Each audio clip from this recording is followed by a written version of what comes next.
Jujutsu Kaisen is filled with incredible, charismatic, and extremely powerful characters. But what happens when one of them stands out precisely for being the opposite? Not for their strength, but for their complete uselessness. Megumi Fushiguro has always been treated as a prodigy, someone with immense potential. But when we look at his journey objectively, the truth is harsh. He never delivered anything that lived up to expectations. Since the beginning of the anime, Megumi has served more as a punching bag than as a true warrior. His victories? Few and hard-fought. Against the Finger-Bearer, he took a brutal beating before winning. Against Reggie Star, he barely survived.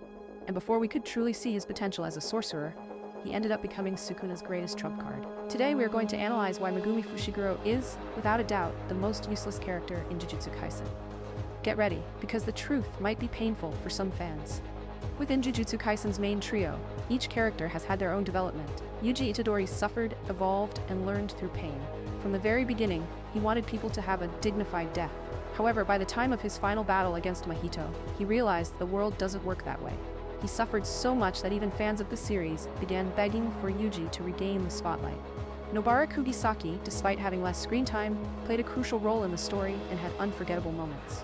But what about Megumi Fushiguro, a character with one of the most powerful abilities in the series, and at the same time, one of the most underwhelming? If we analyze his fights, the reality becomes even more brutal. He only won 2 significant battles, against the Finger-Bearer and Reggie Star, and even in those, he barely made it out alive. In the end, his journey wasn't one of growth or triumph, but of failure and surrender. What should have been his rise turned into complete irrelevance. So the question remains, was Megumi Fushiguro a poorly written character, or was he simply wasted? To understand the issue with Megumi, we need to compare him with the other main characters, Itadori and Nobara. Each of them had clear development and a role in the story, but the gap between them is glaring. Megumi has one of the most broken techniques in the series, the 10 Shadows technique. He was introduced as someone with an OP ability, trained by Satoru Gojo since childhood, and yet he constantly falls short. How can someone with such an overpowered technique be so underwhelming? Let's be clear, Megumi isn't weak, far from it. The problem is that his growth is nearly non-existent. While Itadori and even Nobara had defining moments that shaped their evolution, Megumi remained stagnant. Since childhood, he was treated as a genius, someone with an extraordinary ability. However, when it truly mattered, he just kept getting beaten up. And the worst part?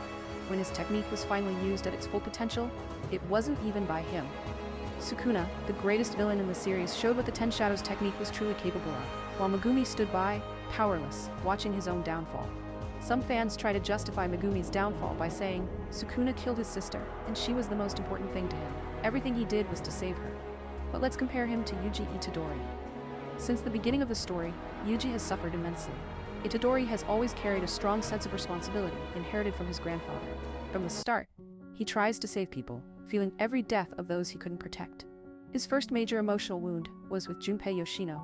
He believed he could save him, but Mahito transformed Junpei into a monster and killed him in front of Itadori, leaving him devastated. In Shibuya, things got even worse. Sukuna took over his body and used his domain expansion to massacre hundreds of innocent people, forcing Yuji to witness everything, blaming him for it all. The deaths of Nanami and Nobara were another crushing blow, making him feel like a complete failure. Now, let's look at Megumi. He has always been a reserved person. His first deep emotional wound was his sister's curse. Since childhood, she was his motivation, but when she fell into a coma, he felt powerless. His goal was to save her, but this same goal became his greatest emotional weakness. However, nothing broke him more than the revelation that Sumiki had been possessed by Yorozu and used as a mere pawn. Megumi failed to protect her, and in the cruelest moment of his journey, Sukuna took control of his body and made him watch as the only person he wanted to save was brutally killed. This completely shattered Megumi. He lost all will to fight, allowing Sukuna to take over entirely. Megumi and Itadori represent 2 different reactions to loss. Megumi, after losing everything, shuts down completely, even abandoning his friends who risked their lives for him. He always wanted to protect his sister, but after failing irreversibly, he simply gave up. Itadori, on the other hand, suffers but keeps moving forward. He carries his pain, but never lets it stop him from fighting. And this is where Megumi becomes indefensible. After everything that happened, he became an empty shell.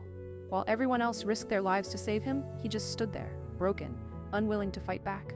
Even after Sukuna's defeat, countless sacrifices were made to bring Megumi back, a single person who gave up on everything just because he lost someone important to him.